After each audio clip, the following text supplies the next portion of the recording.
So good morning dear students, welcome back in HWA current affairs classes.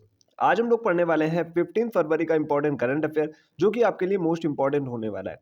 सारे question मैंने important और selective लिए हैं, तो जो भी बच्चे पहली बार देख रहे हैं क्लास को लास्ट तक ज़रूर देखना, क्योंकि जब आप आधी अधूरी क्लास देखोगे तो आप बहुत सारी अपनी इंपॉर्टेंट चीज़ें मिस कर दोगे। तो चलिए बिना किसी टाइम वेस्ट के शुरू करते हैं आज की अपनी मोस्ट इंपॉर्टेंट क्लास। पहला क्वेश्चन है, हाल ही में 38वें राष्ट्रीय खेल 2025 में पदक तालिका में कौन सी टीम शीर्ष पर रही? तो इसमें शीर्ष पर रही है सर्विसेज। अभी आपको पता होगा कि 38वें राष्ट्रीय खेल जो है अभी संपन्न हुए। तो बात कर लेते हैं 38 नेशनल गेम्स यानी कि 38वें राष्ट्रीय खेलों की। इस बार इसका 38वां एडिशन था और इसका आयोजन 28 जनवरी से 14 फरवरी 2025 तक हुआ। कहाँ हुआ? प्लेस क्या है? उत्तराखंड है। और बात कर लेते हैं मैस्कॉट की। शुभंकर क्या है? शुभंकर है मौली, जो कि उत्तराखंड के मोनाल पक्षी से संबंधित है। मशाल क्या है? तेजस्विनी। थीम क्या है? ग्रीन गेम्स इसकी थीम है। और टोटल कितने गेम्स थे इसमें? तो 35 गेम्स थे। तो ये सारे पॉइंट डायरेक्ट आपसे एग्जाम में पूछे जाएंगे। अगर आप कहीं नोट डाउन कर रहे हो तो नोट जरूर कर लेना। और हम बात करते हैं टॉप पे, भी मैंने आपको बताया सर्विसेज स्पोर्ट्स कंट्रोल बोर्ड, इसने टोटल 121 पदक जीते हैं। बात करते हैं महाराष्ट्र की, तो महाराष्ट्र ने टोटल 198 पदक जीते हैं, लेकिन gold services sports central board के पास ज़्यादा है, इसीलिए ये नंबर 1 पे है।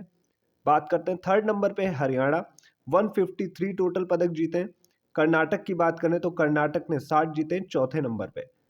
तो ये सारे पॉइंट आपके एग्जाम के पॉइंट ऑफ व्यू से मोस्ट इंपॉर्टेंट है।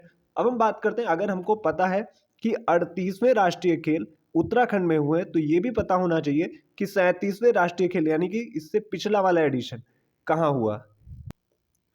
तो हम बात कर लेते हैं 37 नेशनल गेम्स की। तो 38वें जो राष्ट्रीय खेल हैं वो हुए थे गोवा में, और उसका मैस्कॉट था मोंगा।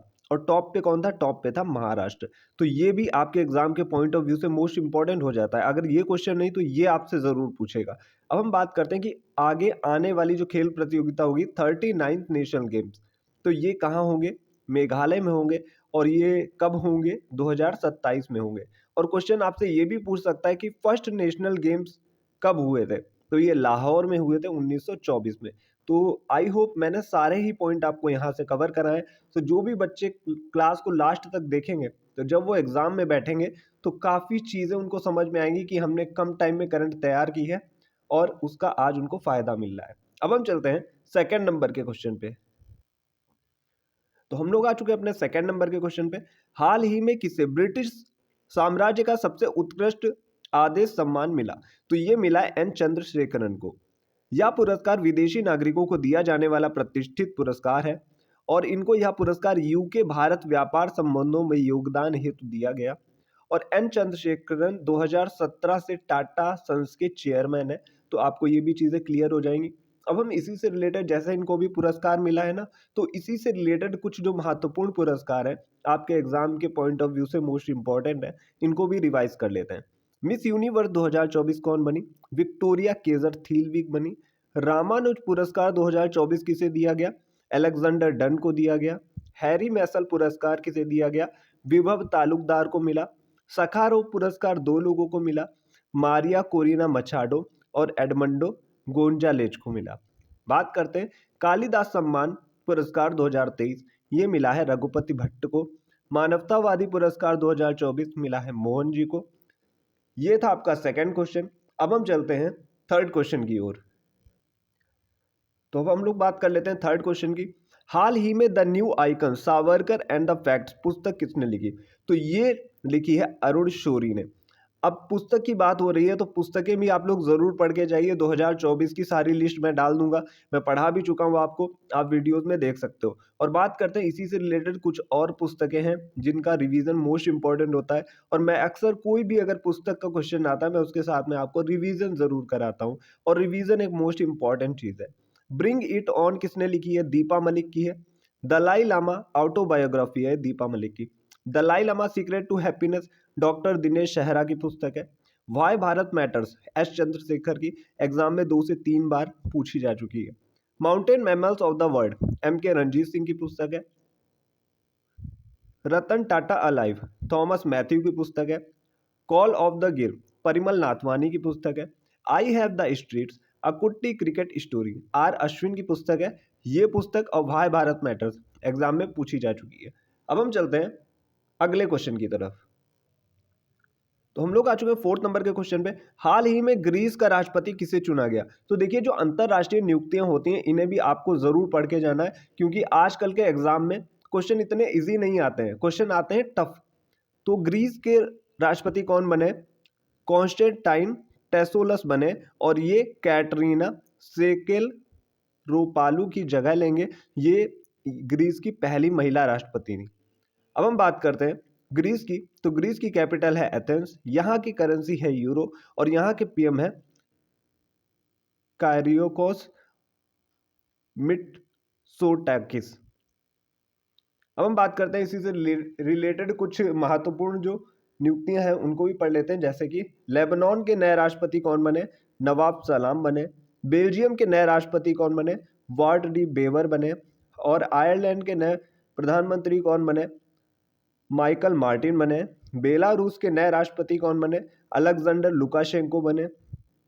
फ्रांस के नए प्रधानमंत्री फ्रांसवा बारुआ बने। इंडोनेशिया के नए राष्ट्रपति प्रोबोवो सुबियांतो, जो कि अभी गणतंत्र दिवस पर हमारे जो चीफ गेस्ट रहे थे। अब हम बात करते हैं वियतनाम के नए राष्ट्रपति, तो ये लुओंग कोंग बने। तो ये था फोर्थ नंबर का क्वेश्चन। अब हम चलते हैं फिफ्थ नंबर के क्वेश्चन की तरफ। तो फिफ्थ नंबर का क्वेश्चन आप सभी के सामने है। हाल ही में चर्चा में रही पीएम सूर्य घर मुफ्त बिजली योजना कब शुरू हुई थी? तो ये अभी चर्चा में क्यों है, इसका भी रीजन मैं आपको बताता हूँ। ये शुरू हुई थी 13 फरवरी 2024 को, और इस योजना को 1 साल पूर्ण हो चुका है, इस वजह से ये चर्चा में बनी हुई है। इस योजना के तहत 300 यूनिट बिजली जो है मुफ्त दी जाती है। किन लोगों को?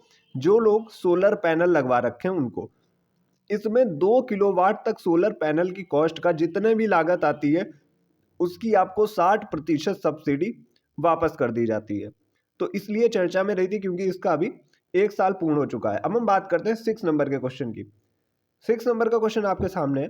हाल ही में पहले regional dialogue on social justice कहाँ आयोजित हुआ है? ये हुआ है न्यू दिल्ली में। उसको हिंदी में क्या बोलते हैं? सामाजिक न्याय पर क्षेत्रीय संवाद। तो चलते हैं नेक्स्ट पेज की तरफ। तो अभी हमने पढ़ा सम्मेलन, तो इससे रिलेटेड कुछ और जो महत्वपूर्ण सम्मेलन हो सकते हैं उनको भी हम लोग पढ़ लेते हैं। हथकरघा सम्मेलन मंथन का आयोजन कहाँ हुआ? न्यू दिल्ली में हुआ। राष्ट्रीय सुशासन सम्मेलन गांधीनगर गुजरात में हुआ। 8वां इंडस फूड सम्मेलन ग्रेटर नोएडा में हुआ। राष्ट्रीय जनजाति स्वास्थ्य सम्मेलन न्यू दिल्ली में हुआ। और पहला रायसीना मध्य पूर्व सम्मेलन अबू धाबी यूएई में हुआ। ये था छठा क्वेश्चन। अब हम बात करते हैं 7वें क्वेश्चन की। हाल ही में किस राज्य की फॉय सागर झील का नाम बदलकर वरुण सागर रख दिया गया? तो ये राजस्थान की झील थी फॉय सागर, इसका नाम बदलकर वरुण सागर रख दिया गया। तो इससे रिलेटेड कुछ पॉइंट जान लेते हैं। 132 साल पुरानी फॉय सागर झील का नाम बदलकर वरुण सागर किया गया। और इसी के साथ एक और चीज है, 113 साल पुराने किंग एडवर्ड मेमोरियल का नाम बदलकर महर्षि दयानंद विश्रांत गृह कर दिया गया। तो यहाँ से 2 क्वेश्चन आपके क्लियर हो जाएंगे। अब हम बात करने वाले हैं 8वें क्वेश्चन की। 8वां क्वेश्चन आपके सामने।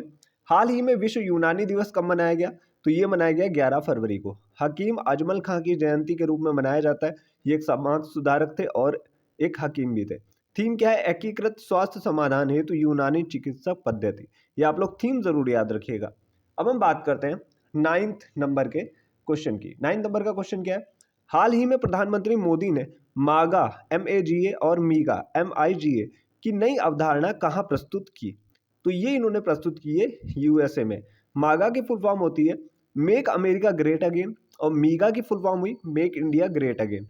और 2030 तक इन्होंने घोषणा की है कि हमारा जो इंडिया का USA से जो द्विपक्षीय व्यापार है उसको $500 बिलियन तक पहुंचाया जाए। और बात इन्होंने की है निसार पे, NASA ISRO synthetic aperture radar पे भी कार्य करने की बात इनकी हुई है।